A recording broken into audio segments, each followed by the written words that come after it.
আমাদের এই মুহূর্তে কলকাতা পুলিশ এলাকা মেটিয়াবুরুজ থানা, মেটিয়াবুরুজ বিধানসভা,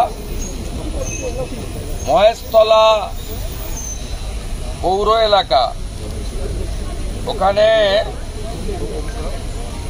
Rabindranagar police station ward number 7 2000 Jihadi তারা ওখানে মন্দির ভাঙছে, তুলসী মঞ্চ ফেলছে এবং বেছে বেছে মোথা বাড়ির মতো হিন্দু বাড়ি ভাঙছে। আমি সিপি কলকাতা পুলিশ, স্বরাষ্ট্র সচিব এবং মুখ্য সচিবকে বলবো অবিলম্বে, সামলাতে তো পারবেন না কারণ ডায়মন্ড হারবার মডেল চলে ওখানে। আপনার পুলিশ ওখানে ক্লিব হয়ে দাঁড়িয়ে আছে, হিন্দুদের বাড়িগুলো ভাঙছে, তুলসী মঞ্চ ফেলছে। আপনারা নিজেরা দেখুন কিভাবে মেরেছে।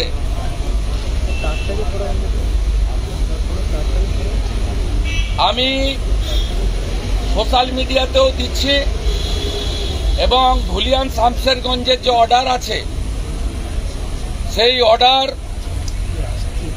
30শে জুলাই পর্যন্ত রাজ্যে প্যারামিলিটারি ফোর্স এই ধরনের অশান্তিতে নামাতে পারে অর্ডার আছে।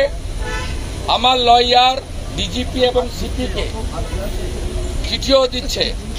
আপনারা মিডিয়ার লোকেরা ওখানে ঢুকতে পাচ্ছেন না, জিহাদিরা আপনাদের ঢুকতে দিচ্ছে না। হিন্দুদের বাড়ি ভাঙা হচ্ছে, তুলসী মঞ্চ ভাঙা হয়েছে, মন্দিরের একটা অংশ ভাঙা হয়েছে। মেটিয়াবুরুজ বিধানসভা, মহেশতলা পৌরসভা, Rabindranagar police station ward number 7